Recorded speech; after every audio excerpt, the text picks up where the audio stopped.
technical glitch. Our HY ma'am is unable to join, so we are just waiting for her. Once she is here, we'll immediately start the session.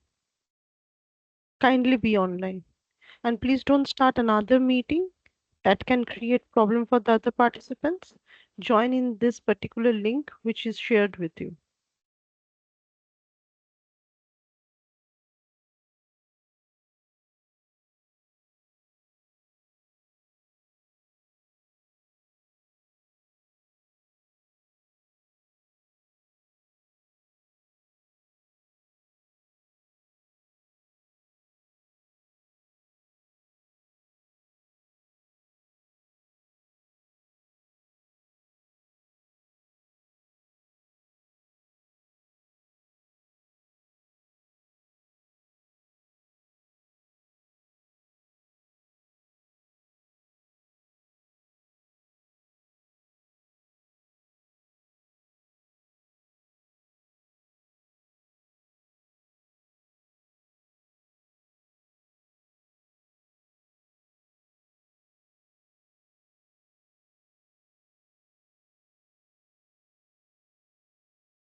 A very good morning to all of you present here. As we were waiting for our HY ma'am, but somehow the issue is taking longer. So we'll start the session and we'll expect her to join in between. Okay. So I, Dr. Ananya Mitra, on behalf of the organizing committee, hereby welcome you to the day 3 of FDP. With the blessings of our Honorable Founder President Dr. Ashok Chauhan, sir, our Honorable Chancellor Dr. Atul Chauhan, sir, our Honorable Senior Vice President Sri U. Ramachandran, sir, our Honorable Vice Chancellor Professor Dr. Sanjay Kumar, sir, our Registrar Ma'am, respected Registrar Ma'am Dr. Amrita Shaha, ma'am, and our respected HOI Ma'am Dr. Mitali, ma'am, we hereby welcome you to the day 3. This For today, we have a session on emerging technology and intervention to academic research in travel and tourism. And we have an eminent guest with us, Dr. Toney Thomas. He is the head of the School of Tourism Studies, Mahatma Gandhi University, Kottayam, Kerala. Mitali ma'am, am I audible to you?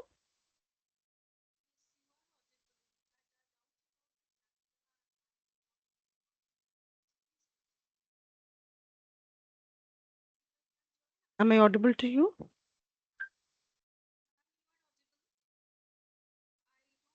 I think she has joined, but we cannot hear her.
So we have our eminent guest with us.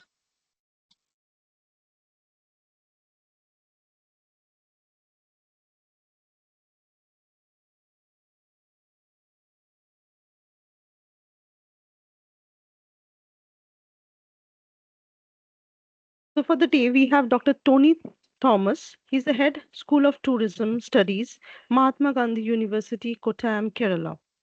Dr. Toney Thomas is a distinguished expert in tourism studies with over 2 decades of academic and professional experience. He holds a master degree and an MPhil in tourism and a School of Tourism and a PhD in destination benchmarking from Department of Tourism Studies. Dr. Thomas has been the head of the School of Tourism Studies at Mahatma Gandhi University since June 2021, leading academic initiative fostering educational excellence in Kerala. Previously, Dr. Thomas held various leadership roles at Taylor University in Malaysia, including head the School of Hospitality, Tourism and Events, Deputy Dean, and Program Director. His tenure at Taylor's University, spanning over 13 years, underscores his commitment to advancing tourism education and research. Dr. Thomas leads the Environmentally and Socially Responsible Tourism Capacity Development Program, ESRT, for European Union, showcasing his dedication to sustainable tourism practices. His extensive background and strategic vision makes him a pivotal figure in the field of tourism study. We are honored to have you, sir, here for the session. Thank you very much, Dr. Ananya. Yeah. Can I start the session or? Please, sir, please, sir, please, sir.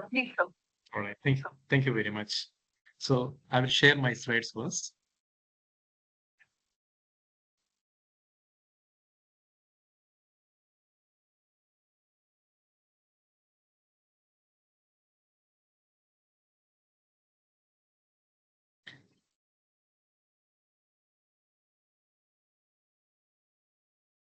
I hope you can view my slides, right?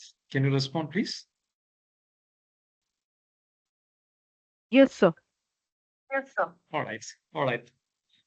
Thank you very much, Dr. Ananya, Dr. Mitali, the leadership team of Amity University, Kolkata, faculty members, dear participants. It's a very good morning to all of you from Kerala. It's monsoon season here.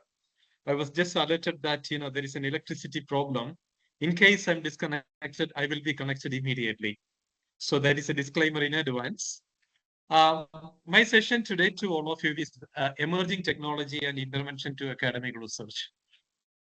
Uh, did some research on this area about the technological interventions, especially artificial intelligence, and how this is going to drive the academic research. And I will put some examples from the travel and tourism sector because most of you are attending this program is from the travel and tourism. Doesn't matter. Uh, Research techniques, methodologies in the social sciences remain same for all different disciplines of social sciences. So it is applicable for any cases. So in some area, I can explain these things in very general too. Firstly, the importance of discussing research in the context of Indian higher education, this become one of the most important pillar for any academics or the scholars as well. This is part and parcel of the academic fraternity that we have to do quality research. Prior starting uh, by explaining some facts about the progress of research in India, before I am going to discuss about the technological intervention, uh, my first question is that it's not necessary to answer, but that is triggering me for quite long. That the question is that how technology influence human intelligence. Uh, Obviously, research is all about reflection of human intelligence. So, question number one is that how technology influences human intelligence in research.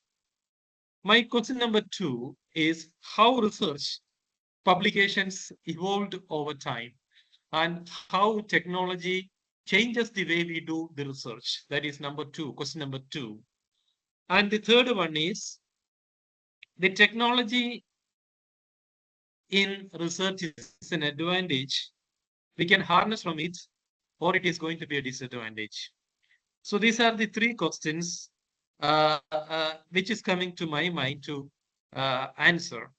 Obviously, that in many cases we don't have any kind of direct answer for those kind of questions. Rather, we evolve with technology. In the case of the new generation, they are the digital twins.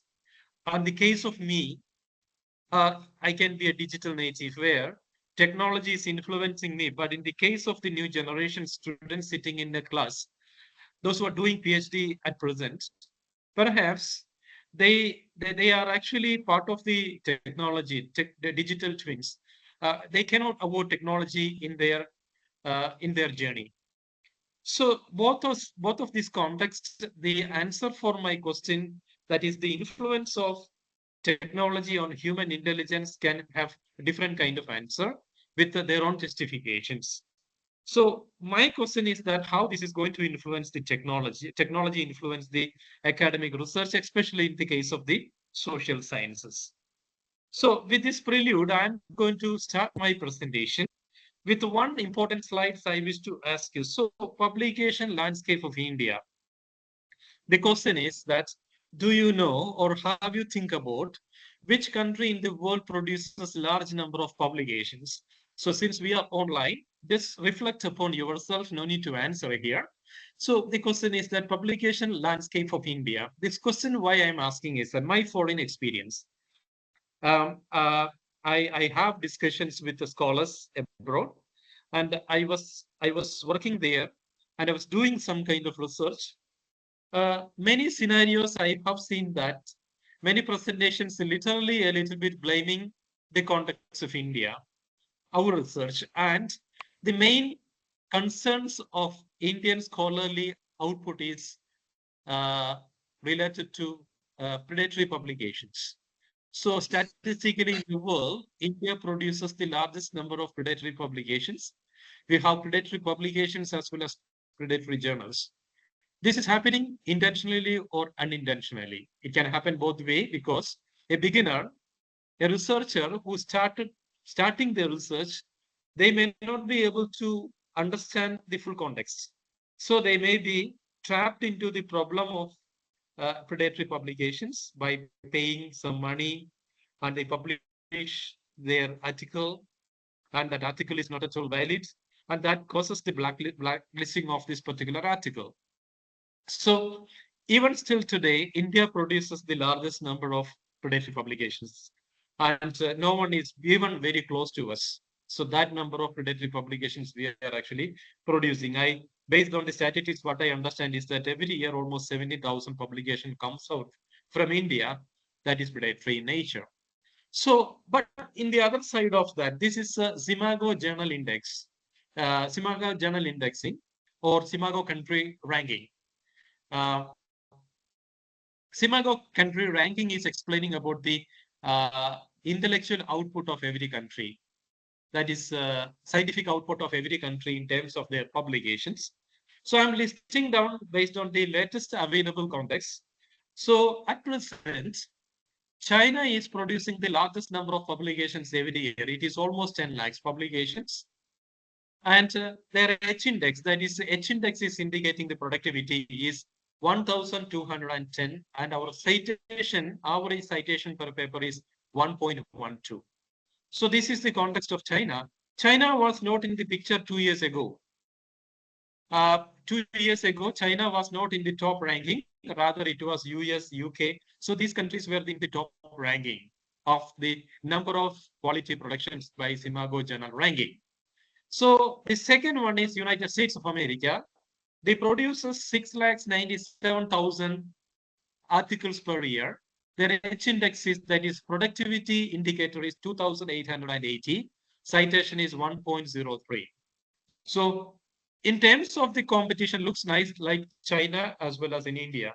So you see that there was a rapid growth of scholarly engagement of the country China. And we have to sometimes think that whether technology plays an important role for it. So some of you will it will be a surprising, information that India is standing number three in the world in terms of production of scholarly articles. That is 2 lakh 73, very close to 3 lakhs articles which is produced by India. I mean, 3 lakhs means that 3 lakhs quality articles. Our H index is 795 and citation score is 0.91. So you will see, you can have a quick comparison between the first two countries and our country in India, our country as well. So if you look on this, our H index is very low and our citation score is quite okay. H index is very low. So here we need to address some important thing. Why our H index is very much lower than the other countries, like which is number one and number two. India and China produces the largest number of graduates every year. It is almost 6 million people are graduating every year from India as well as China, the two largest populated country in the world. And these two countries has also a large number of academic institutions in the world, including US, large number of academic institutions, and we are producing large number of PhDs every year too. So the reason for H index is lower, that is 795. Based on my calculations and my observation is that our scholarly engagement is low, but we are number three because this is largest populated country and we have a large number of PhD produced every year. However, this large number is not directly turning into scholarly engagement. This is one important problem for us. We have quality people, we have educated people, but they are not competently producing research article. That causes our H index is low. Because of large number of people, they are publishing, so automatically our ranking become very high, number 3 in the world. So this is the secret of why our country is ranked number 3. So we have to address this problem. That means that if half of the Indian scholars are producing research, we will be number 2 or number 1 in the world. That is a fact. Right. Who is number 4? That is a country, that is United Kingdom, number 4 now. They are producing 234,000 articles per year. Citation score is higher than Indian citation score, and their H index is higher than our H index. That means that their publications, produced publications, are heavily used for research purposes. Ours is not. So this is the indication of that. This is the publication landscape of India. All right. So what is the number of journals? So after giving a quick facts about that, I'm coming to discuss the point, that is technology. Right. 47,000 journals, and the figure can be, a 10 to 20 percentage higher or lesser than that, and which is producing 3.3 million publications every year, not in India, in the world context. And in the past 10 years, it is noted that there are 28 percentage growth in publications. So research, that is scholarly engagement. 28 percentage growth in the past 20 years. And the publication engagement by scholars is rising every year 2.5 percentage. That is its annual growth.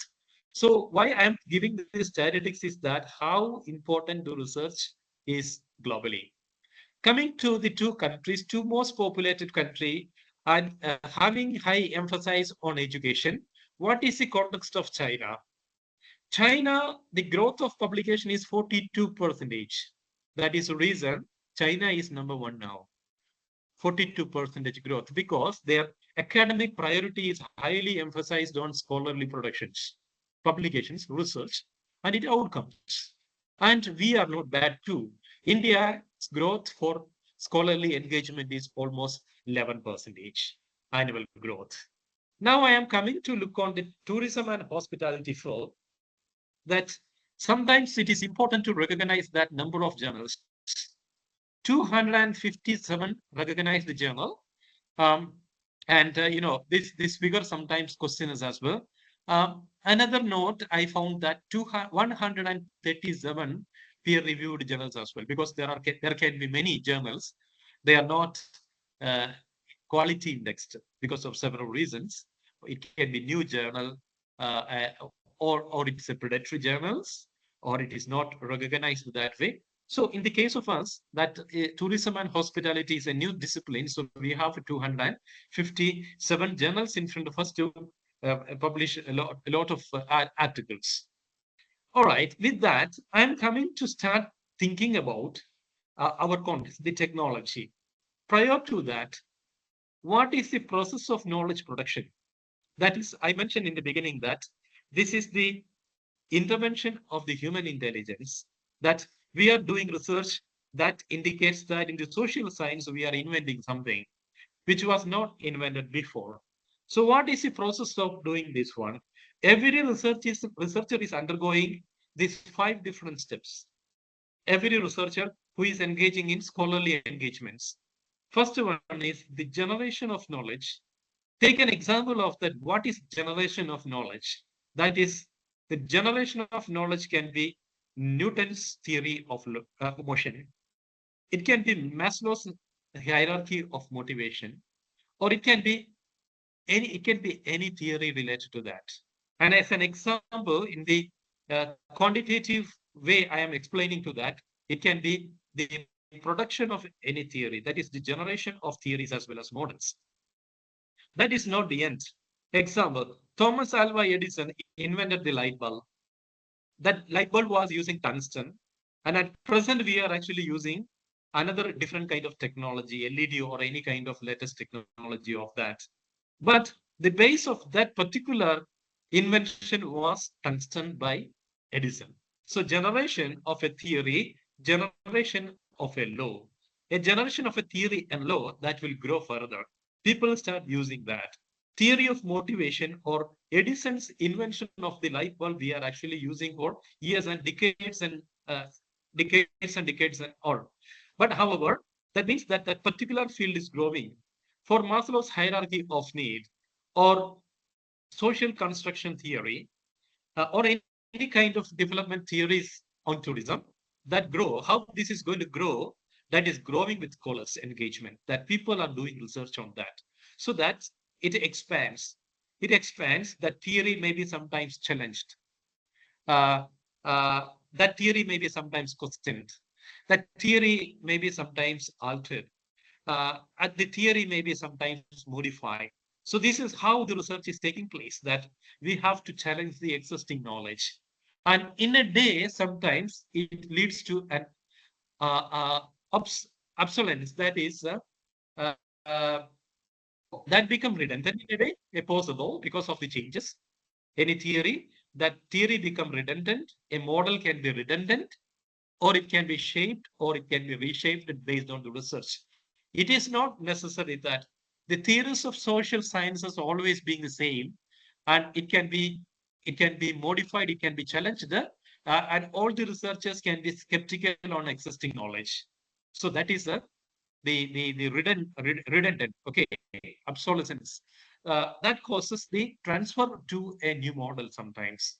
That redundant things become they transfer to a new model. I will give an example. Generation growth, redundancy, and transfer. Maslow's hierarchy of need theory, that is a motivational theory, that is changed to, or it is challenged, and new theory comes up almost 50 to 55 to 60 years. The scholarly, the social science and management scholars use Maslow's hierarchy of need in different way for their applications in different contexts as well as different disciplines. But when it comes to Herzberg theory of motivation, that theory was challenged, leading to some kind of motivation, but it did not change its base. That is a kind of transfer. Maslow's claim that one need at a time. However, Herzberg's theory of motivation explained that there can be more than one need at a time.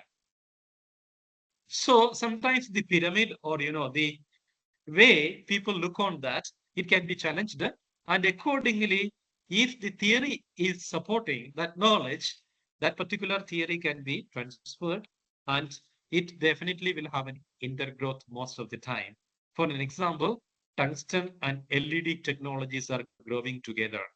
Maslow's hierarchy of motivational need theory and Herzberg theory of motivation is growing together. We can actually use any theories for any context in tourism. That is actually in their growth. The principle of the research is this one. What I just want to say is that the use of human intelligence on this. So generation growth, obsolescence, transfer, as well as inner growth. I just want to ask you, have you seen this picture before? Uh, of course, online, no answer. I'm fine with that. But I'm going to explain you on this one. This is this person's name is called as Henry Oldenburg.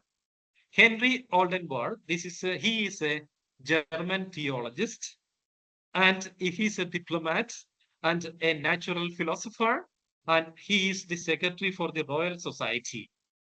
And he is he is recognized as the first publisher as well as editor of a journal.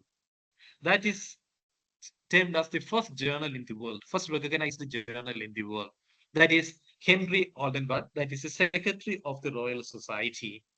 The publication on the time, that means that we can't sometimes say that in 1665 this is a publication. Rather, it is a dissemination of the knowledge for the purpose of the Royal Society.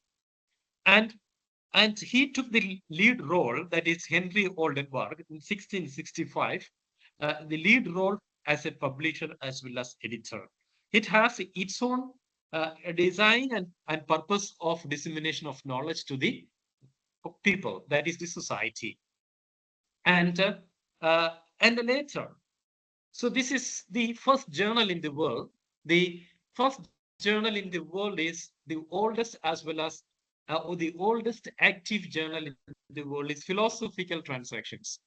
Even you can actually publish in this journal, mainly in the natural sciences, which is published the first time in 6065.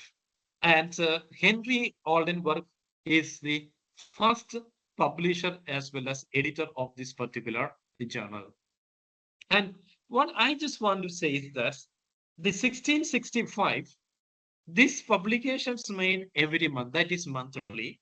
And one of the main economic purpose of this journal is sometimes to earn money, and it was sold for 1 shilling, 1 shilling for this journal article. So we have the same tradition at present that selling article is one of the, this is, or publication is a commercial activity. There is no doubt about it. All publishers or leading publishers publish articles, and this is one of the most important commercial and economic activities too. But for a scholar like us, this is obviously our academic responsibility to disseminate knowledge to the general public.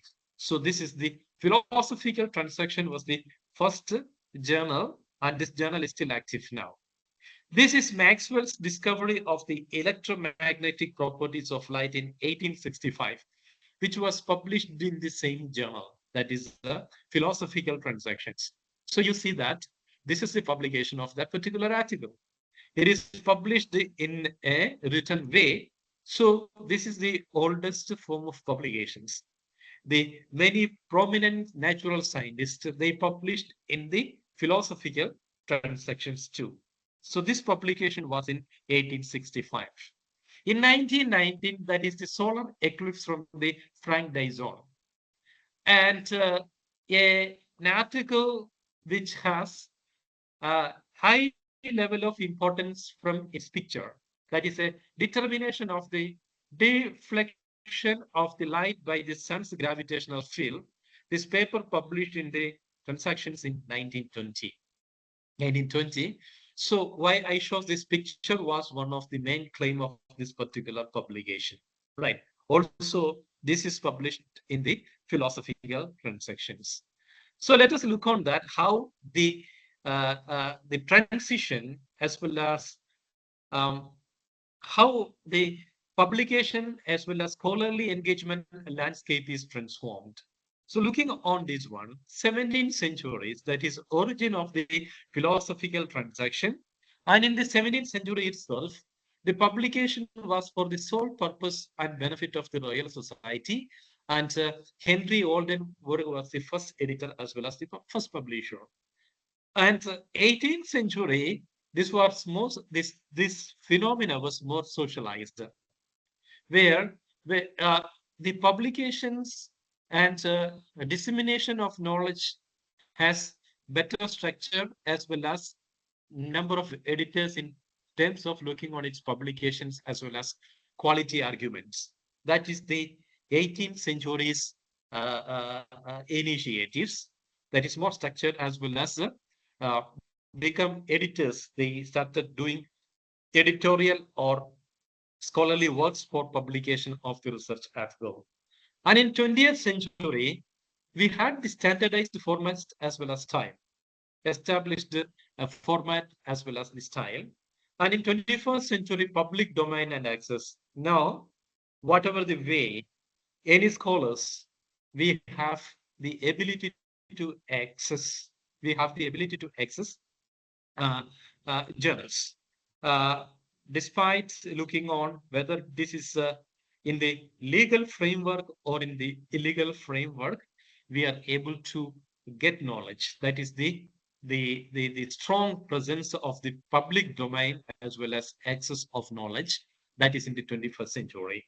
Reflect upon 17th century, the journey from 17th century to the 21st century, that how technology has or how technology intervened in terms of the uh, in the publication landscape or the scholarly production landscape of the world. So this is the questions which we are supposed to discuss sometimes. All right.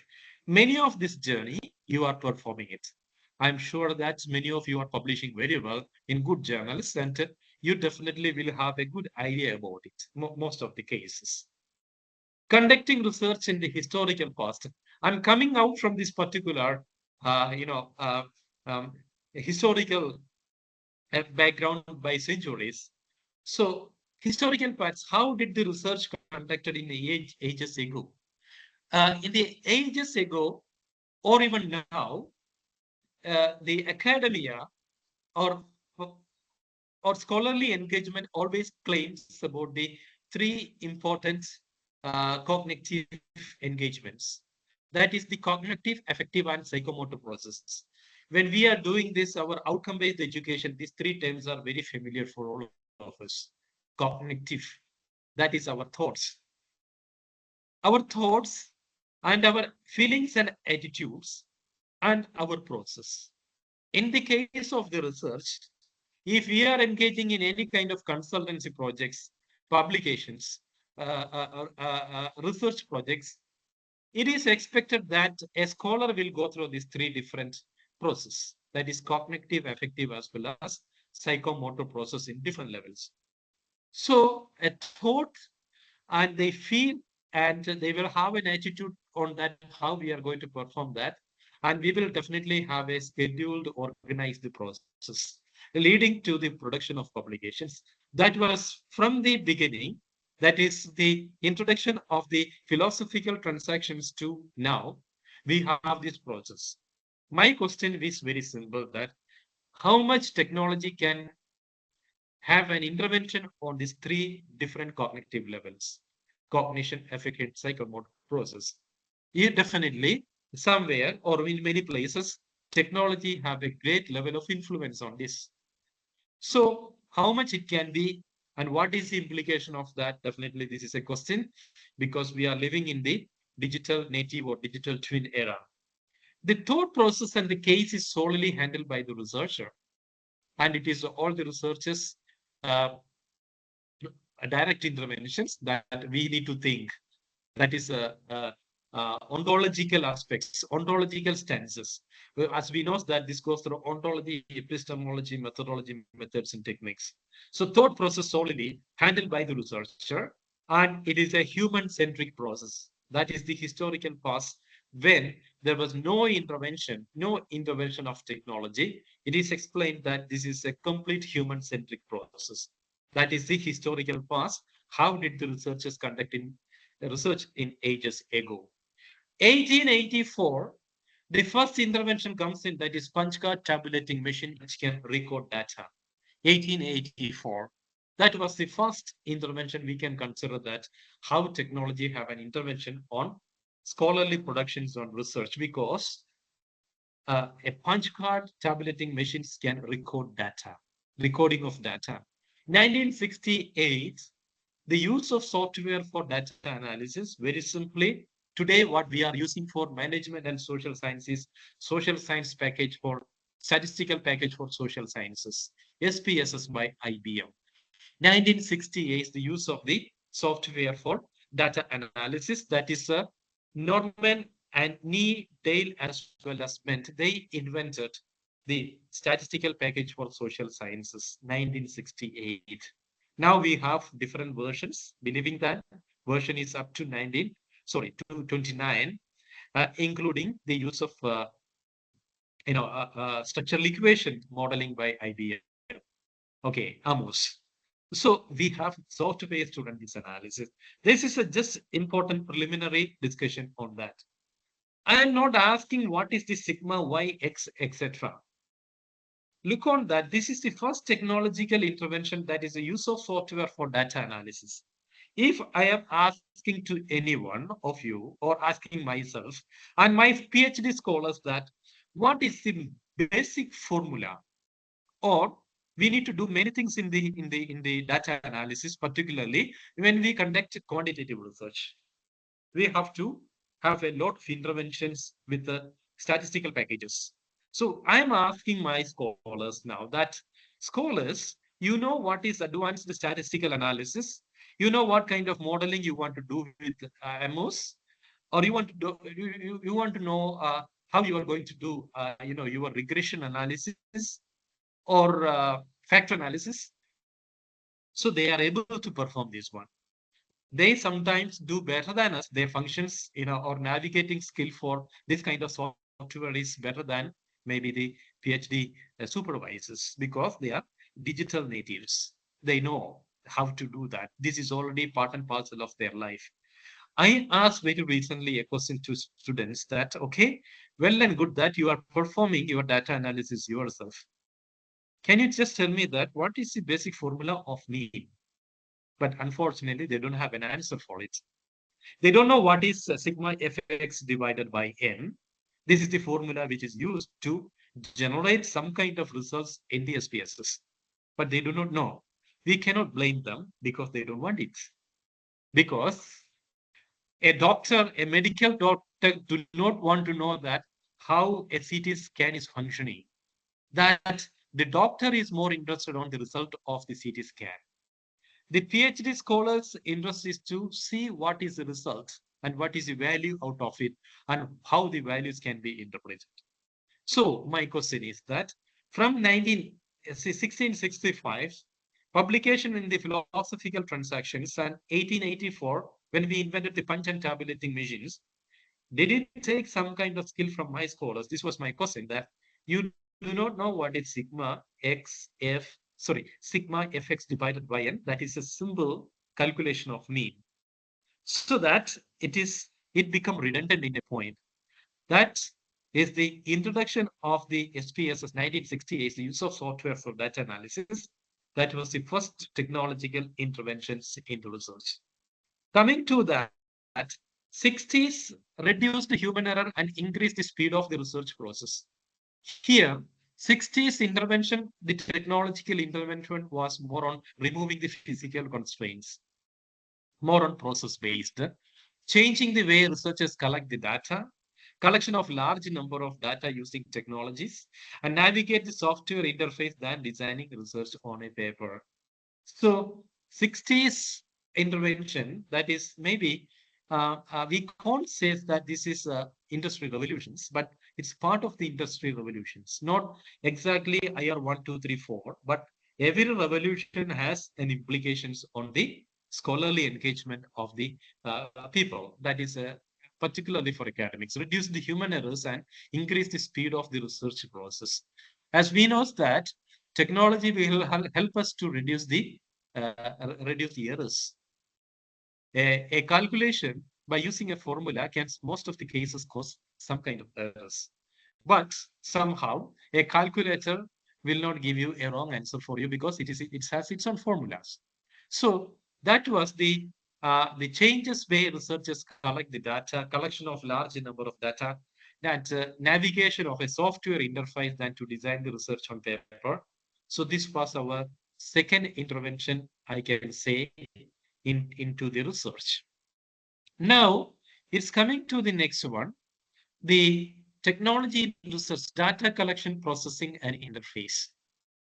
So that is quite interesting, that how a software intervention, that software is not specifically designated to conduct social science research. Rather, many research is supporting. Many research is support. Many software is supporting to conduct the research. For an example, in other way, these days we are talking about generative artificial intelligence. ChatGPT is a good example of that.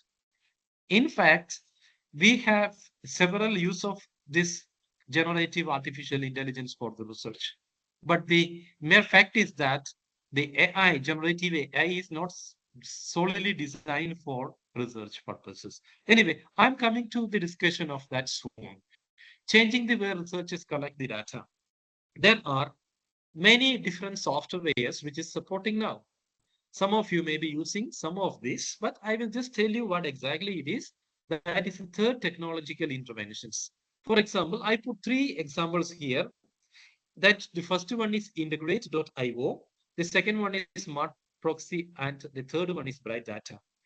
Okay, the first one helps for any researchers for data interactions.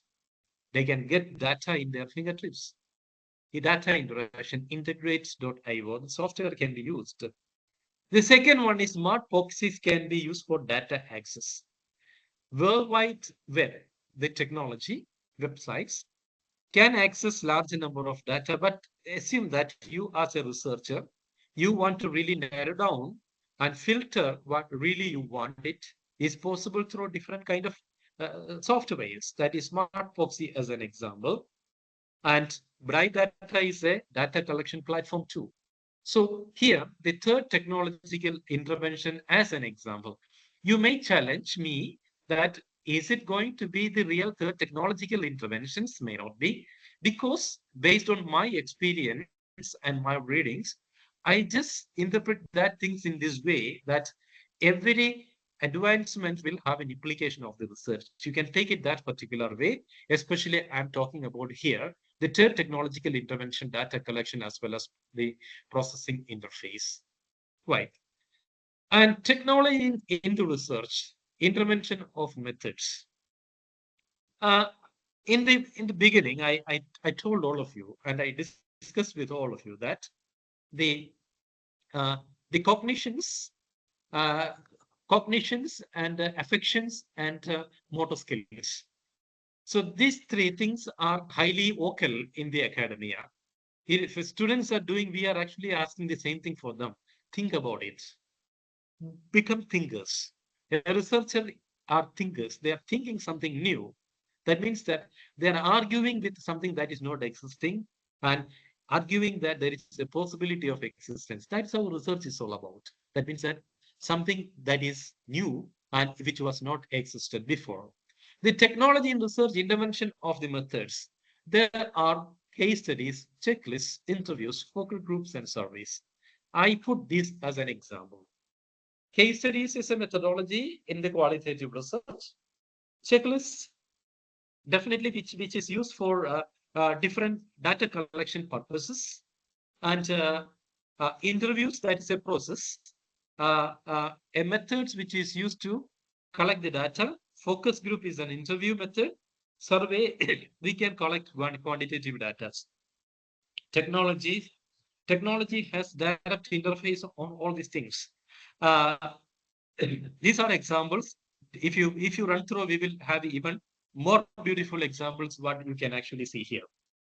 So putting example of that in the case of the qualitative research case studies have encyclopedia, Grammarly, Qtex.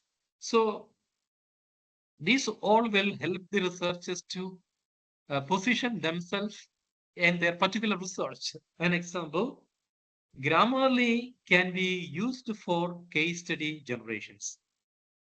It is written as that Grammarly case study generator. And Qtext can be used for case study writings. Grammarly, obviously Grammarly, which we are using as a language tool, but case study is supported. This particular methods are supported by, this kind of software. So, what is the argument is that the technology is coming closer to explain about your research. That is Encyclopedia, Grammarly, as well as Qtext. And the second one is called as checklist. In the research process, Canva, that is not for everyone. Canva have a research templates. Canva research template is there, and Checkly is a software which is explaining to ensure that there is no steps left out in your research. No step left out in your research. That is Checkly as well as Forget the software which we are actually using. And for the case of interview, we use Maxda that is highly used for mixed methodology research and also for multimedia analysis. That is for kind of interviews as well as kind of data interpretations. Maxda as well as NVivo. I think NVivo is very familiar to all of you for qualitative research. So the focus group learning space toolkit focus group, that is the researchers to access to the audience. Focus group learning space toolkit is helping you to access to the audience because in the research we need populations and samples and subjects. That case is the focus group is helping, that is learning space tooling.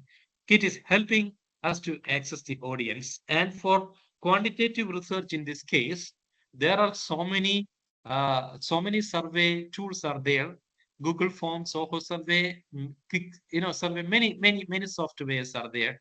That is a technological intervention for methods. So why I say is that the method is that technology can come up to explain about the methods of our research. So I just put this one, journal identity analysis. Uh, a technology can help. So I am just asking all of you, maybe my generation, uh, 20 years ago, 15 to 20 years ago, how did we do research? That library was one important centric point. Uh, and we need to write to the libraries or ask to the library to get printed publications. That is journals available. Now, this is in the fingertips of the researcher where the data is available immediately. That is availability of the scholarly materials quickly through web websites and technology. That is entire indexed web and hits on the relevance to the user search items. Right. As although we can't say that ethically that if we don't get an article, even we go for the other way of sourcing it using Skyhub. Although it is ethically not right that scholars are actually getting their article through different ways using the technology. This will help all of us to assist to cite the paper as well as author credentialing. That means for the journals, for the publications, to the credentialing of the author, technology plays an important role. Let me ask a question to all of you. You as a researcher, um, do you know what is the citation format of APA, American Psychology Association? Right, citation format or bibliographical, referencing format. Referencing format. Many of us, including me, will have a question mark on this because I am using some kind of tools from using the technology to retrieve the bibliographical informations and converting it into the word form after my publications. And APS style is perhaps taken by, or its formatting is taken by technology. A fifth intervention that generally leading to the intervention of the artificial intelligence, which I am going to discuss with all of you now. The quality assessment of the journal. Now, if I want to publish a paper, my own, and I have a paper on in the field of neurodiversity. That is what the research we are doing at present. That is on neurodiversity and tourism. I just want to know which journals publish this or which journal is suitable for that. I definitely have a filtering mechanism for it using online or web or technology related tools. Institute of Scientific Informations, that is the earliest form, to Thomson Reuters and Clarivate Analysis and Web of Science. I believe that you are aware about all those things. What is ISI, Institute of Scientific Information, Thomson Reuters, and Clarivate Analytics and Web of Science. Nowadays, universities and academic institutions are highly emphasizing the scholars to conduct research that is something related to the Web of Science. That Web of Science, the journal is indexed or in the Web of Science. ISI, Institute of Scientific Information, is bought by Thomson Reuters, taken over by Clarivate Analytics, and now it is the Web of Science. So we call it as the universities or institution recognize all of you if you have a publications that is listed in the Web of Science. The Clarivate Analytics or Clarivate Web of Science will give you some clarity on that. Where we want to publish, what is the standing of a journals, which journal is good for me, which journal is having the best quality in terms of its impact on citations. Everything is possible through artificial using artificial intelligence. Uh, this is recorded the publications to the publishers quality to author credentialing. So that means that which one, where to publish, what to publish, which journal is good, and which publication is good, which publisher is good, and if I publish, what is my author credentialing. All running through the quality assessment, which is possible through artificial intelligence interventions. Artificial intelligence journal metrics, citation analysis. On the right, I have full explanation on this. Peer analysis, circulation and coverage, acceptance and rejection rate. Maybe as a researcher, we are interested in this. If I publish in this journal, what is the citation level of this particular journal? Peer analysis, circulation and coverage, acceptance as well as rejection rate. Country specific quality assessment, what is ABDC ranking? All those informations are available for all of us. But this is all generated automatically. That if you publish an article that is in the ABDC, it's already taken by the Web of Science. You will see that without your actions or any action from the journals after, your paper is listed in the online publications. All details related to this one is taken over by artificial intelligence, including when they cite a paper, the citation is automatically captured by the Google Scholar. No one is having any intervention on this. So see that how these publications, that is, no, this is on the publication side I am telling, okay? Artificial journal quality, the metrics are possible. All metrics are developed by the artificial intelligence. That is different algorithms as well as set formula. You know what is H index? We always look on that. What is H index? Indicates the quality and quantity of productions. X number of publications to X number of citations. That is leading to give you a credential. H index is for publications, publishers, as well as authors. Simago journal ranking, scientific production of a country that is generated by artificial intelligence. A site score, a site score of a journal or an article is given by artificial intelligence. What is source normalized impact per paper? We call it as SNIP. That explains the total citation in a subject area. If it is hospitality, if it's tourism, if it's culinary arts, if it is medical, the source normalized impact per paper is given by SNIP is given by artificial intelligence. That is the total citations in the subject field. And metrics is explaining about the popularity of the publications in the in the social aspect, social medias and all. SNIP. Sorry, that is the altmetrics. So the altmetrics says that how your paper is recognized by scholarly community in different forms, and it is circulated those kind of informations and discussed that can be in the social media. And finally, coming to eigen factor, um, that is number of times articles from the journal is published in the past 5 years cited in the journal citation report. Again, factor. So why these things are important? Although these all outputs are given by technology, that can be a quick decision making by the publisher, a quick decision making by the journal, or a quick decision making by those who are actually marketing this process. Is all possible through different type of journal quality metrics that is powered by artificial intelligence. Whatever I mentioned there, if you want to know about it, this just go to the publication website. That is a journal website. You will be able to see citation metrics over there. The citation metrics can be an important decision-making factor for any researcher, any library, any academic institution where we need to buy this journal or not. It is also helping us to be recruited by employers. If you publish in Journal of Tourism and Cultural Change, you can look on that what is its impact factor. So that explains the board of interview that the publication of this particular candidate is very strong or very bad.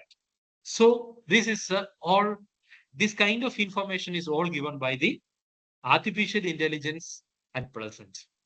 I gave you before that what is the site score. Citation received against number of publication in 4-year window. You see that a publication, a journal called as Tourism Management, that is a top ranking journal in the field of tourism. Now, its site score is 16.5, and the next one is Journal of Travel Research. It changes every year. This is I have taken for this one in 2020. So you will see that what is the site score. I can simply make a decision here.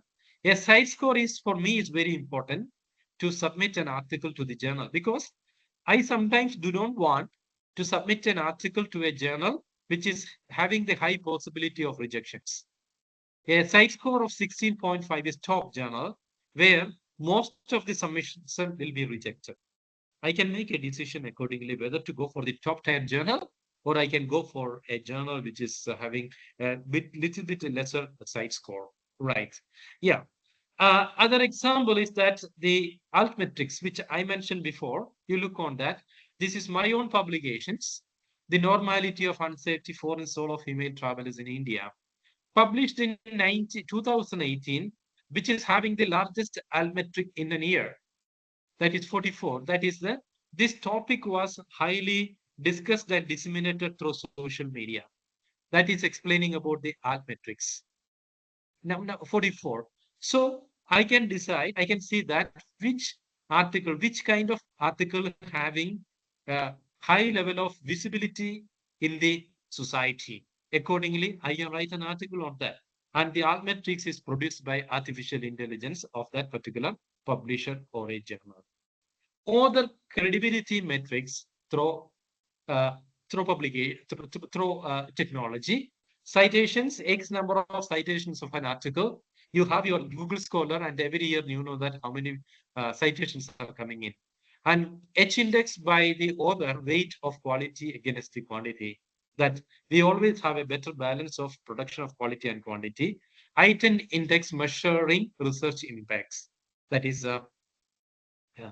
Every 10, citations or more than 10 citations will be properly recorded in the Google Scholar as a author credibility matrix. Author credibility metrics can be furthered by ORCID. I think many of you will have it. ORCID, Open Researcher and Contributor ID, and Digital Object Identifier, DOI. Right. This is to locate a particular research article. And Semantic Scholar, Publons, and Semantic Scholar, this all will automatically capture you as an author. Once you have your publications is out, you have your credentials somewhere, and this kind of information is automatically captured. For an example, I never registered in the Semantic Scholar, but I have information about me in the Semantic Scholar. So uh, uh, you will have your own permanent identification number, that ORCID, that is Open Research and Contributed ID, is very important for you as a researcher. If you have, that is well and good. If you don't have, you should have it. Doesn't matter. You are a pioneer in the research, or you are just beginning uh, your research journey. You can still create one for that. So you will be known in the research by an identity number. On the below my ORC ID is 87590207. What is the use of this one? If I put an application somewhere, as an example, I will say that we will definitely submit a CV. But now, before the interview, that particular employer will be searching for us a little bit, particularly our scholarly credentials. It is more than enough to get about our scholarly engagement from the ORCID, Google Scholar, Semantic Scholar, Publon's account, and uh, all those definitely give us about the credential of an author. Right. Yeah. So you see that employment qualifications, professional activities, funding, research work. This ORCID is an important thing. Writing articles. I'm coming to the next one. Writing articles in the thesis and as well as the thesis. Yeah, what we are very familiar for is Killbot, Grammarly, ChatGPT, ChatGPT. this kind of artificial intelligence and its support, which originally sometimes for spelling, language, vocabulary, translations, grammarly, and paraphrasing. Yeah. Can we do this? Can we use that? It's all, a question that we have to ask to ourselves. We need, when we feed the data into the software, this data will be there forever. And it can recognize you as a researcher who have used this particular software to produce research. Sometimes it will hit the plagiarism.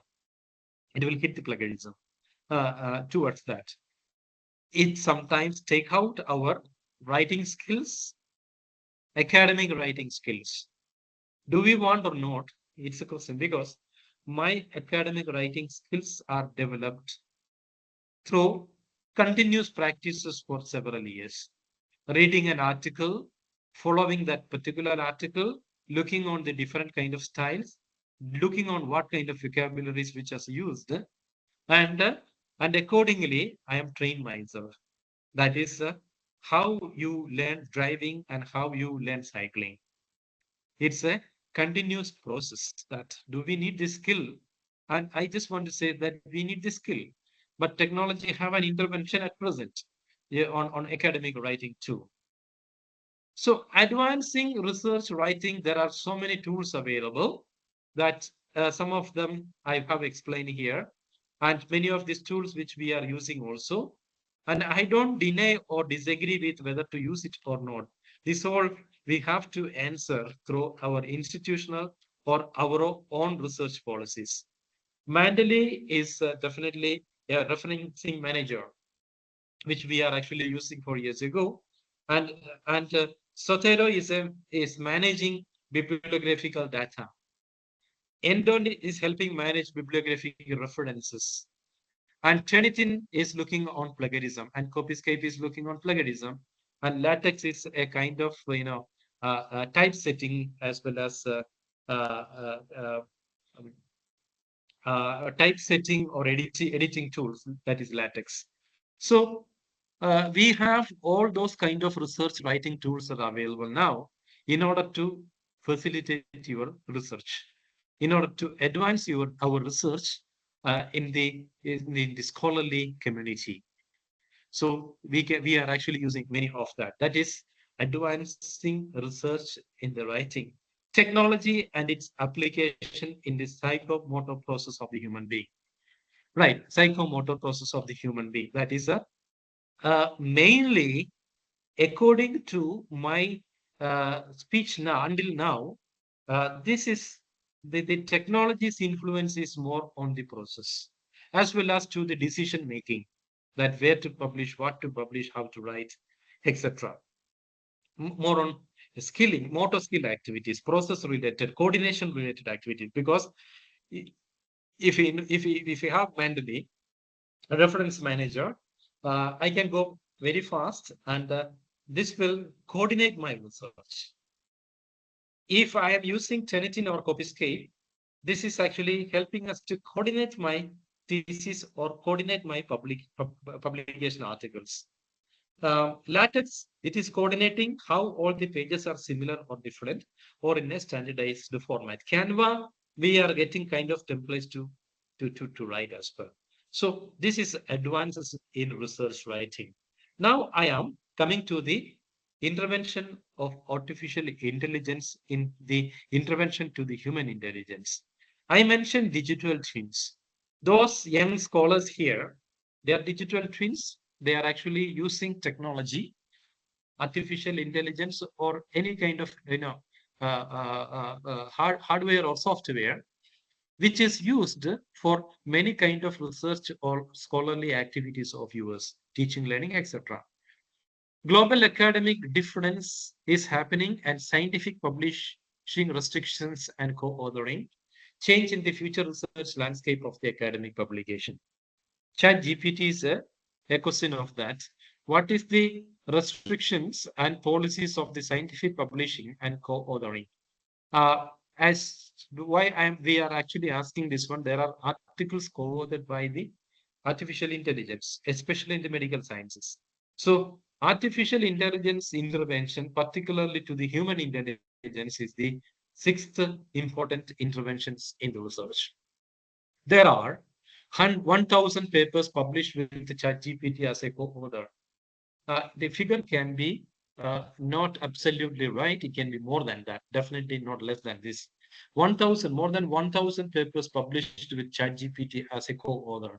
Artificial intelligence or generative artificial intelligence as a co-author uh, uh, of your research publications. It's just somehow you are living with a robot and assuming that the robot is your partner. Right. That means that that can help for your day-to-day activities. So, how many research papers published in your name, ChatGPT? I triggered this question in the ChatGPT, and the ChatGPT's answer was as an artificial intelligent language modeling, I do not have a name in the traditional sense, and I do not publish research papers in the same way the human researchers do. My purpose is to generate human like that text based on the input I receive, and I do not conduct original research or claim authorship of any published work. My knowledge and capabilities come from the vast amount of tech that I have been trained on rather than from original research conducted by myself. And the chat GPT is explaining to us that this is chat GPT himself or herself is a simple a simple data generating tool, a simple data generating tool. So this is what is the reality. One side co-author publication, the second one is it's like a calculator. The chat GPT is like a calculator. I will give you a little bit more intervention soon. AI and human intelligence in the research, degree of human intelligence in shaping the future research and its novelty and contribution, and learning capabilities and academic framework of the higher learning. So, how much AI can be uh, included in our academic research or in our daily classroom practices? Right. We need to have a debate on this, and we have to be skeptical on this. What kind of learning capabilities and academic framework or higher learning is designed for it, without interruptions on taking out the human intelligence and shaping the future research and its novelty and contributions. I'm coming back a little bit. I mentioned before the growth of research or publication per year is almost 2.8%. And in the past 10 years, there was 28% growth. China and produced more than 48% growth in their publication domain, and India 11%. And we need to know that whether technology plays an important role on it. Anyway, there is no data on that. A quantity vs quality, quantity criteria of AI-driven research quality is that AI is a colonization of our brilliance.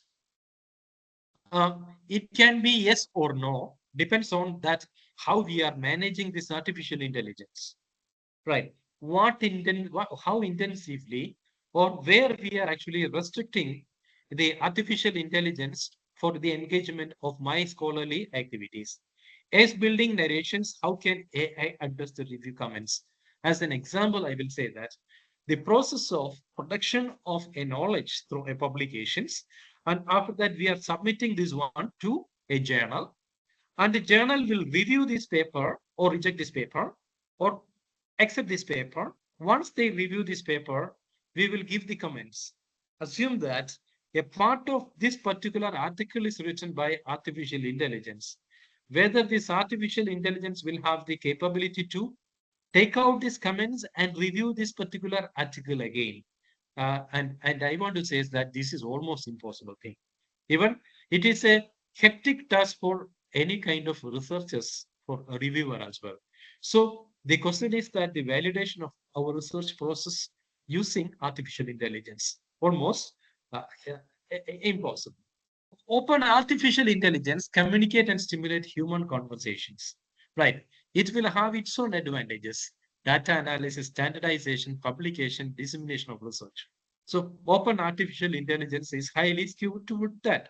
And particularly ChatGPT is a language modeling tool. A language modeling tool, it will generate. based on what it has. It's like a calculator because it is programmed. It is giving output based on what it has. If you don't put 1 plus 2 is equal to something, if you don't put 1 and don't put 2, it won't give the answer 3. So a open artificial intelligence will model this one. Right. So let us look on some example open artificial intelligence authorship or acknowledgement. This is a question. What qualifies ChatGPT as a co-author? And ChatGPT write the truth and what is it synthesizes. Right. When we read articles as a researcher, when we read article and literatures, we will synthesize that literature and we will bring out narrations based on that. So a theory says that, and I says this, and because of that theory and my thoughts, uh, my synthesis is this. Whether the chat GPT or open artificial intelligence will have this kind of capabilities or not. What interruption is good for research? So this is a case analysis, which we have done it here. Right, right, that yellow color, which you can actually look on that.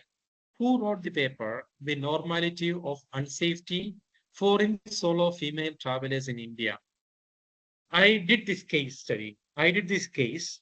I asked ChatGPT, who wrote the paper, The Normality of Unsafety Foreign Solo Female Travelers in India?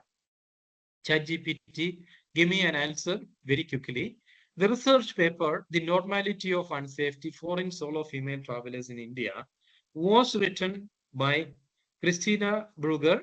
The paper was published in the journal Tourism Recreation Research in 2017. So, what is the input and what is the output? You can actually see here. And I write back to ChatGPT, hey, ChatGPT, that is wrong. This is written by Tony and Paulo. So a quick response comes in. I apologize for the confusion in my early response. Upon further research, I found that the paper Normality of Unsafety Foreign Solo Female Travelers in India was actually written by two authors, Dr. Tony C.M. Sun and Dr. Paulo Mura. The paper was published in the journal Annals of Tourism Research in 2011. So what happened is that the Tony become Tony, and that is not me. Written by Tony C.M. and Dr. Paulo Mura, the co-author is correct, and which was published by the Annals of Tourism Research in 2011. The previous cases, the journal was published by the Tourism Recreation Research in 2018. That was correct. But when it comes now, it recognizes one co-author and it miss out the main author and it miss out the journal also. So this is the second output after triggering the second question. Right. And thank you for bringing this to my attention. And please let me know if you have any further questions to concern. I trigger further to ChatGPT, open artificial intelligence platform in nursing education, tool for academic progress or abuse. I asked ChatGPT, who wrote this paper? So I got the answer very quickly by the ChatGPT is that the paper titled Open Artificial Intelligence Platform in Nursing Education Tools for Academic Progress or Abuse was published by author Yoon Ju Lee and Choi Yoon Kim and Hein Park in the Journal of Nursing Education and Practice in 2021. And this was the reply received. And uh, I asked ChatGPT again, but this was wrong. One of the author is you. But this is wrong. One of the answer is ChatGPT. So I say this paper is written by you, and I apologize for the confusion earlier.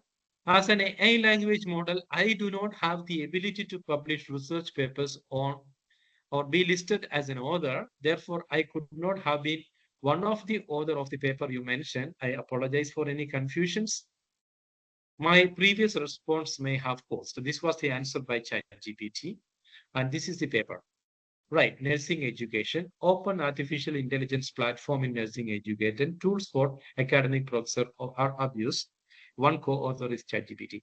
So what just I want to say that what is the level of intelligence is possible for artificial intelligence and whether we use or abuse for this one. We have all the opportunity to abuse this one because artificial intelligence will produce informations. This information will have beyond the capability for recognition by sometimes the a university or a scholar. Although we have all different kind of plagiarism kind of tools there. So this is the reality of that. Chat GPT is a co-author of this particular article. So now take now the question in the case of the research is a non-takeoverable skills. ChatGPT write the truth. No, not takeoverable skills. Rational thinking and analytical process. I mentioned cognitions in the beginning. Cognitions and affections both are rational thinking and analytical process and methodological interventions. Certain level, the technology can be used for stimulating the research output, and it never have a possibility to have the human intervention too.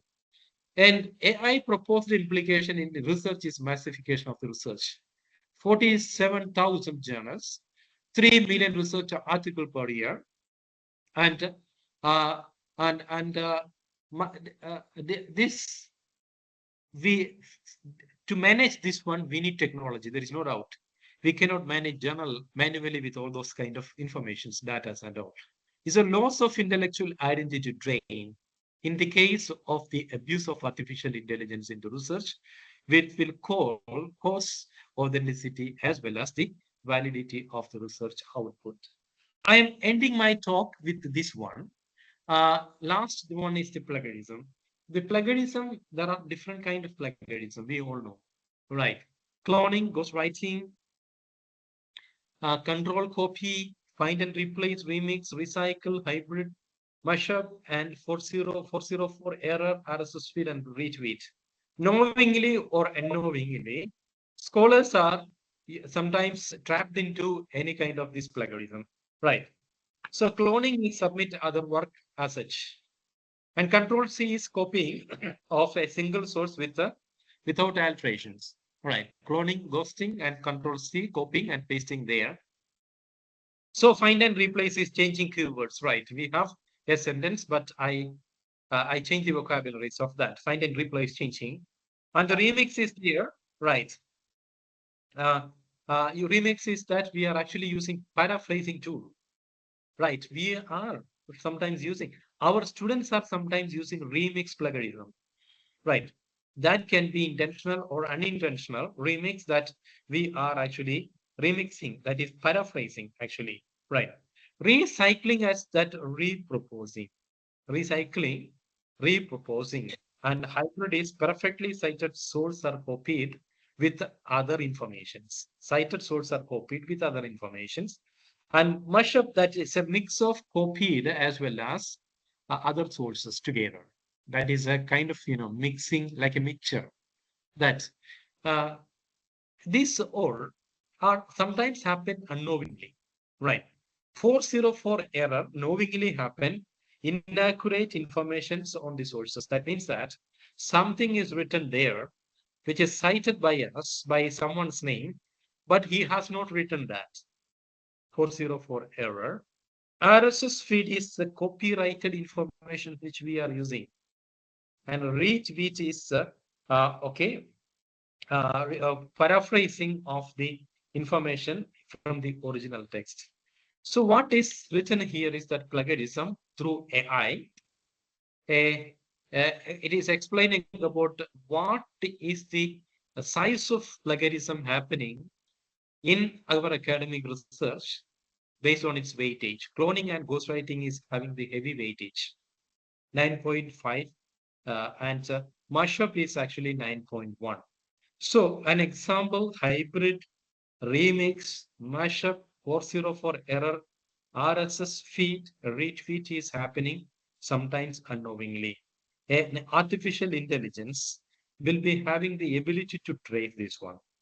So that is the plus side of that. But the bad negative side of that, the production of this kind of plagiarism is also done by the artificial intelligence. Right. So we have to think that we have to decide as a researcher how we want to go for our research. And my fundamental principle of that in the last is that This is the tortoise rice, right? My conclusion remark is that slow and steady win the race. That we have technology in front of us, we have artificial intelligence, we have a large number of applications and tools which will help us to do something for our publications, research, and PhD. If this is directly hitting to our cognitive, affective, and psychomotor domain, I have to keep those technology a little bit away from me to be a recognized academician and research in the field. All right, that's all about my talk. And thank you very much for listening. If time permits by the organizer, we can have discussions too. Thank you very much, Ananya, for the time. Thank you so much, sir. It's like we were elated to listen to you. Uh, may I call upon Professor Bani Ratna Pari? Yes, ma'am. Am I audible? You're audible. So, ma'am, can you please take on to the question Yes, answers? yes. Absolutely, absolutely. A very good afternoon to everyone present here. Before proceeding to the question answer session, I would like to thank Sir Tony Thomas for such a wonderful delivery and like the topic that you have discussed today, that is the technological interventions in the field of academic research writing. It was the delivery was absolutely enriching. I hope all the participants would agree with me. There are a few questions, sir. I would like to convey it to you. Sure.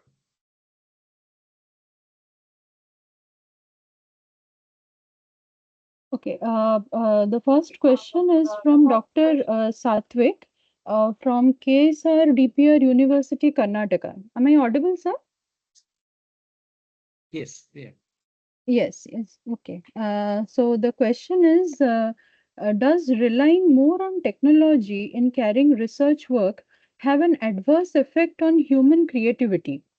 How to strike off the balance between technology leveraging and intellectual skills of researcher?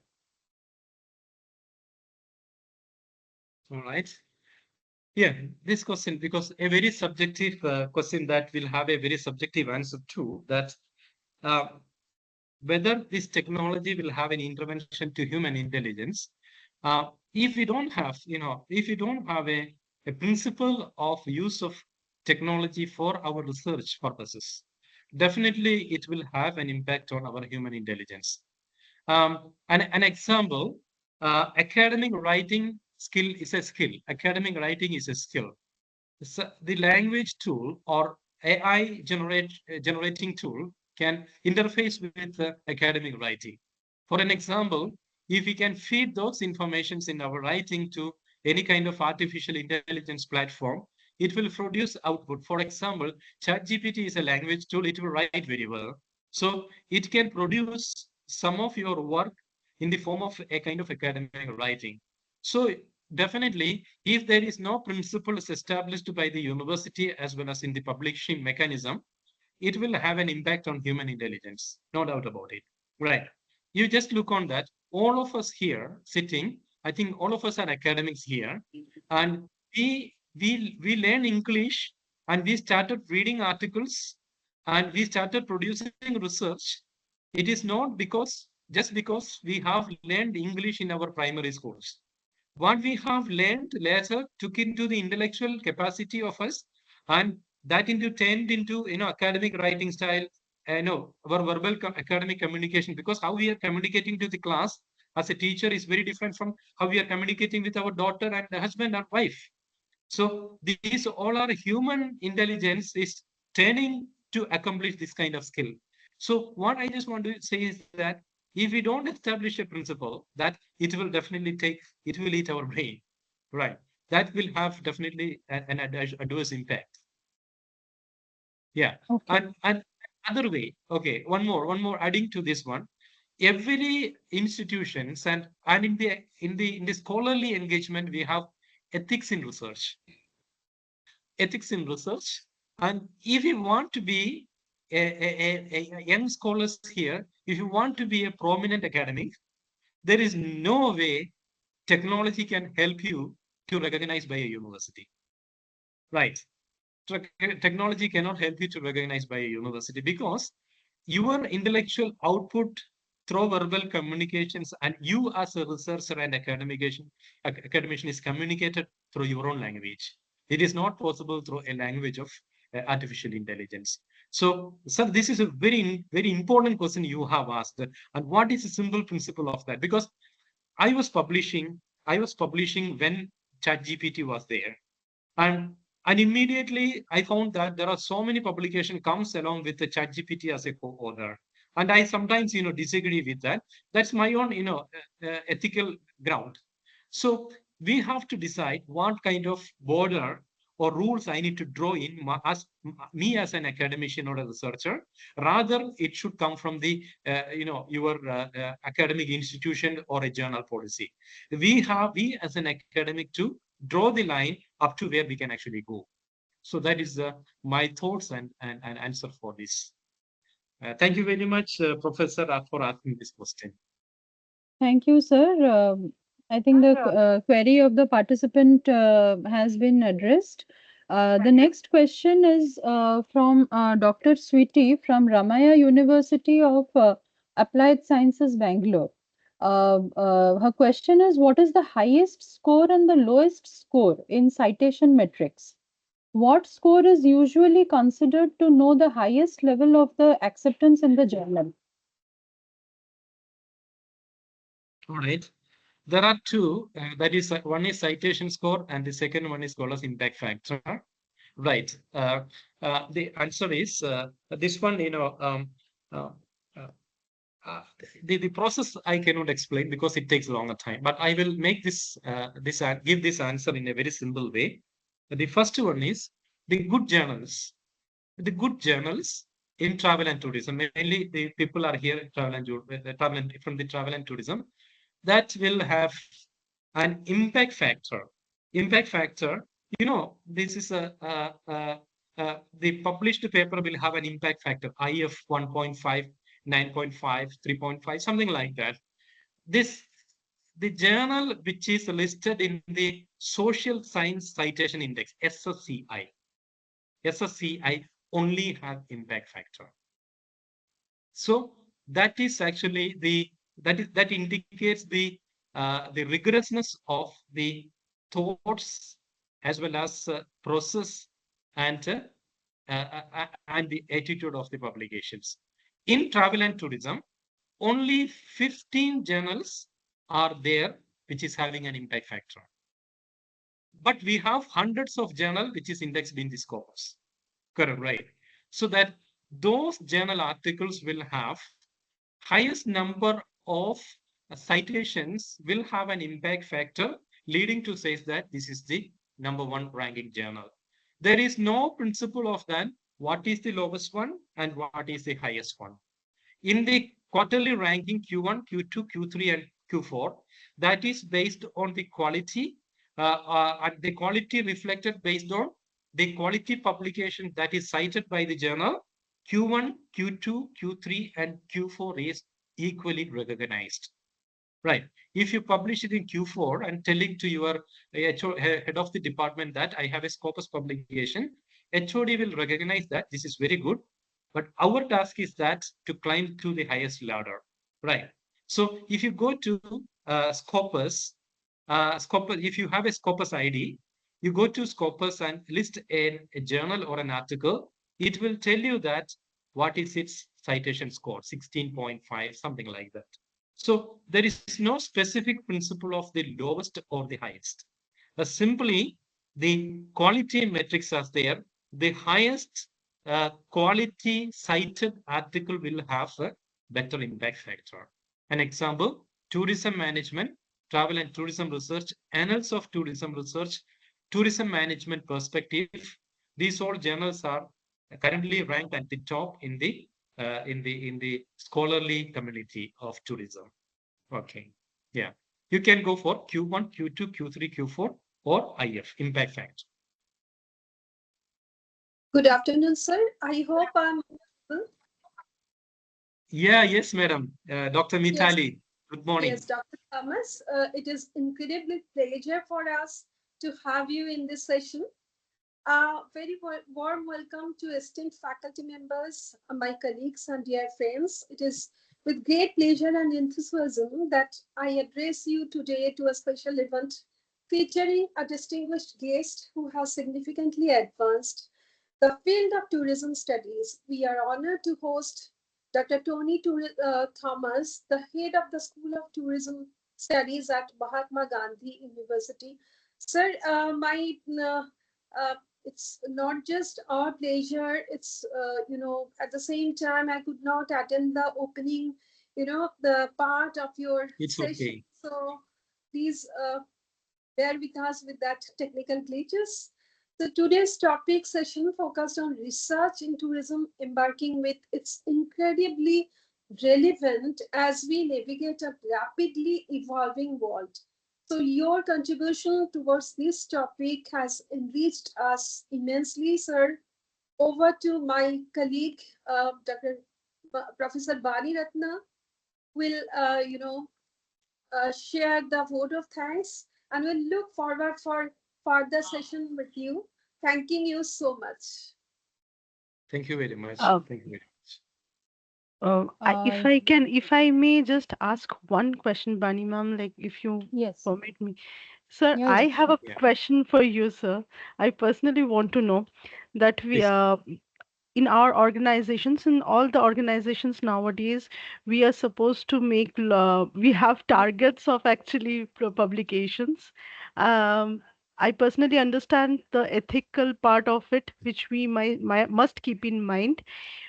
Can you, sir, suggest a way how can we bring a balance between these two? Because if it is expected that like will publish 3 4 5 scopers in years in 1 year, it becomes Yes. sometimes difficult for us. So is there any way Yeah. that we can manage this?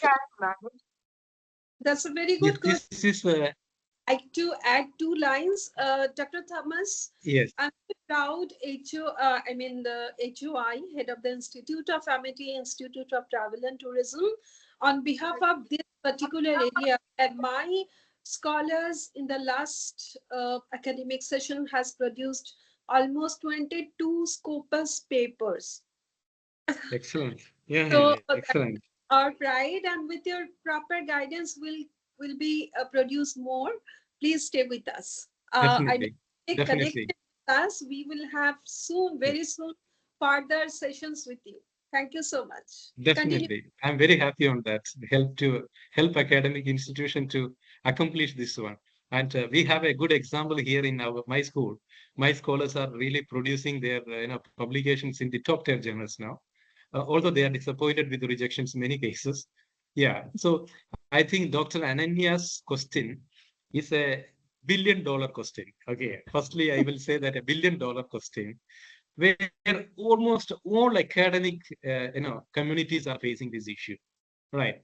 That including me was facing this issue. So my simple answer for this one is that firstly that as you as an academic, our academic role is not like before. Correct, right? We have teaching and we have a large portion of our time has to spend for administrations, ranking, marking, publication of results, uh, promotions of the program, particularly if you are a private university, there are so many engagement you will have. So uh, then how to do this one? So firstly, if we are people like 10 to 5 people, forget about this, right? So if we are actually managing our time like 10 to 5, after that I don't do anything, it is almost it is not your page, not our page. Okay, we don't publish. First one. Second one is that uh, uh, people are looking on a large number of publications. So how many publications are possible per year? This is another question. Correct, right? So what, how many number of papers you want it in your, because for you, why you want to publish? Your institution need publications. Maybe Amity University, your institution will have maybe 100 or 100 plus people there, right? So how many publications Amity need? Is it 300, 400 per year? Right. So just question ourselves that what is my capability of publications? Right. So then never believe numbers. Never believe on numbers. Rather look on qualities. My target per year is only 3 publications. Right. And after that, I don't do anything actually. I don't touch on papers, writing, or anything. But I will accomplish 3 publications as me as an author. And once it is done, I will take my own time with my families and also where I will find my time. Firstly, publication, don't go for solo journey. Don't go for solo journey. In an institute like that, you will have a lot of people which will have similar kind of mindsets and academic capability. You start working on that. An example, I ask my scholars that how we can create a research culture. I will take 1 or 2 minutes for this one, Ananya, because this one really need to crack on this. I Yes, ask sir. my scholars when you come to the school in the university, what are you talking about? Are you talking about the problems in the university? Are you talking about difficulties, fees, or that is not correct, this is not correct? Then you are actually wasting your time by complaining, which you don't have an answer for it. These kind of things never being corrected because things are decided by the women. So, or you are discussing something during my cup of coffee about new ideas about the research. We are actually explaining about the proper utilization of time. Proper utilization of time. So, and through your friends and all, you are sitting and started writing, dividing your work. So you just imagine that to produce one paper, we will have more than 3 months. We have 3 months. Definitely, we can have some time in the university. Plus, I am adding some of my time. Maybe late evening, I am spending 1 more hour, something like that. And we need continuous publications. A university will always demand because that is their responsibility, right? Amity University is known for everyone here in this university. Why? Because you did something actually, and it is produced by the scholars there. So you plan what is your target, and this target must be achievable. And please work on that to achievement of this target. So you will be able to produce this one. And why still you are unable to produce? This is question because we do not know the process. We are failing the process. That is the reason. Firstly, we have to learn how to cycle, how to drive. Correct, right? What can be addressed? For example, the 5 fundamental pillars of the research you all should know. What is ontology? What is epistemology? What is methodology? What is methods? And what is techniques? If you know these 5 important principles of the research, you know what exactly happening. Second one is you have to read everyday reading. Let me tell you as an example. Ananya, I have my scholars call me, sir, can you immediately come to scholar room? We have a scholar room there. And he started discussing about, neurodiversity. Hey, man, neurodiversity is science. But my scholars argue with me and discuss with me, no, sir, there is a possibility of research on neurodiversity and its interaction with the social sciences. This one comes because the students read it very well. And this paper was submitted today early morning, actually, the neurodiversity. Right. And go for co-authors, doesn't mind you are the first or second or third author. In the domain of scholarly activities, you are treated as the same. You are the author. All AI, artificial intelligence, will treat you as the same. So my simple answer is this is about knowing how to do or knowing what to do and setting the targets and prioritizing the time. Prioritizing them. So these are 2, 3 important points which we because I'm the director of the school now, and I'm the director of the university of the third age as well in this university. So literally, I don't have time to do this one. So either I need to spare some of my time with my interests, and second one more thing I forgot: the research is not something which is forced by to do done by the people. research has to be things that to be passionate by the people, right? Your interested area. If I am asking all the people attending here, what is your, because tourism and social sciences, a very difficult question is that what is your specialization? If you are asked, able to tell, this is my specialization, and if you know what is the latest work on this one in the scholarly domain, you have a passion. You have a passion. If you do not have your own specialization and you do not know who is writing in that area, then you don't have passion.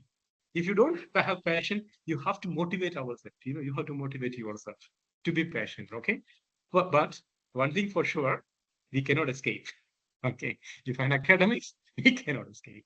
Yeah. Thank you very much. Thank you so much, sir. Thank you. Uh, Bunny ma'am, Thank you, sir. can Okay. Should I proceed?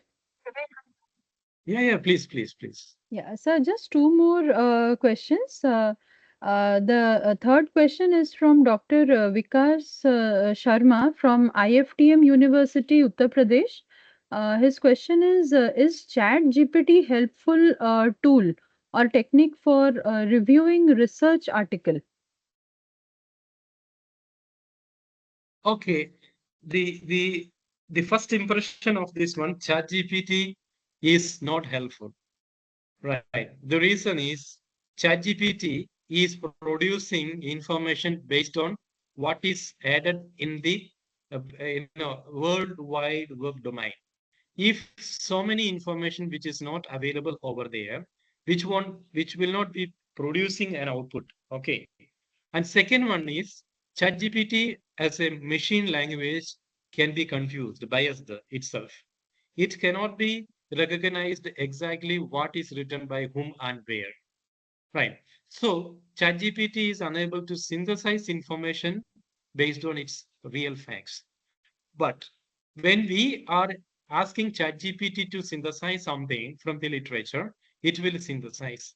But it cannot be a valid and guaranteed information how the human being is actually acting on it.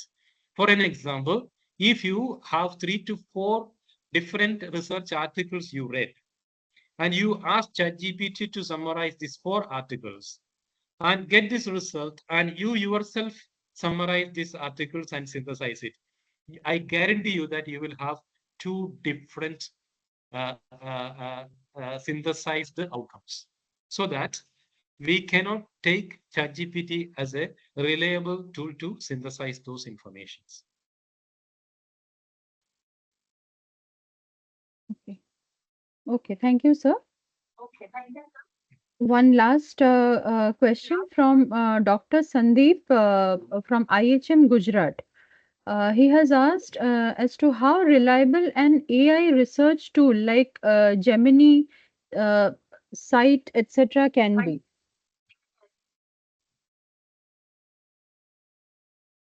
Uh, so this is about bibliographical information, right? Bibliographical data. The reliability of those we have to define, right? Any machine language can create an error. So a good question you are asked. You as a researcher, when you are feeding those data into these machine languages, you will definitely have an output out of that. However, most of the cases, you as a researcher who are doing some kind of research, you will definitely generate your own hypothesis. So you definitely can have an output what which is produced, how closer this one to your level of thoughts. So in that way, although technology is able to validate this kind of social research supported tools can generate information, but you definitely must have a manual intervention to see that how through what process this kind of technologies produce this information, and how close that are to the possible defined hypothesis of the researcher. So we should definitely have an intervention in between. That is the reason in the qualitative research, we have in vivo and many things, but many qualitative researchers are still using manual form of transcribing informations, manual form of transcribing information. So I think you ask about the transcribing, whether this is too reliable or not. It may not be that way, because if a researcher want to get a full context of the research, sometimes we really need to have to do things manually as well. Yeah. Okay, thank you, sir. We have come to the end of the question answer session. I would like to thank you once again on behalf of Amity Institute of Travel and Tourism, Amity University, Kolkata, and on behalf of all the participants also for this wonderful session. It was a very, very enriching and informative session, and we definitely look forward to have more such sessions with you in future. Thank you once again, sir. Thank you very much, Bani Ratna. Yeah, Thank you so much, sir. thank you very much. Ananya. Yeah. Sir, we will collaborate in future for more such sessions because I think 2 hours is not enough to listen to you, sir. Yeah. Absolutely. Yeah. I'm happy for that. Anytime you can actually call me. All right. Thank you very much. Thank you so All much, right. sir. Yeah. Thank you. Thank you, sir. Thank you, Thank sir. you very much Thank for you, those sir. who listen. Thank you, Yes. sir. Thank you. Thank you, sir. Bye. Dear For the part, participants, yes, yes, sir. ma'am, you can Yes, continue, ma'am, ma'am. please. Dear participants, uh, thank you for being with us. I hope most of your queries were resolved by sir. If you have any further queries, please post it. We will try to get the answer from sir. Also, the link has been posted to the WhatsApp group. Please click onto it. It is live till 5:30. Right, ma'am? 5:30. Yes, yes, till Yes, ma'am. 5:30. Yes. Yes, ma'am. It has already Yes, been posted in the group. yes, ma'am. Okay. Thank you. Tomorrow we'll meet at the same time, 11 o'clock. Please join us for the tomorrow, day 4. Thank you, all of you.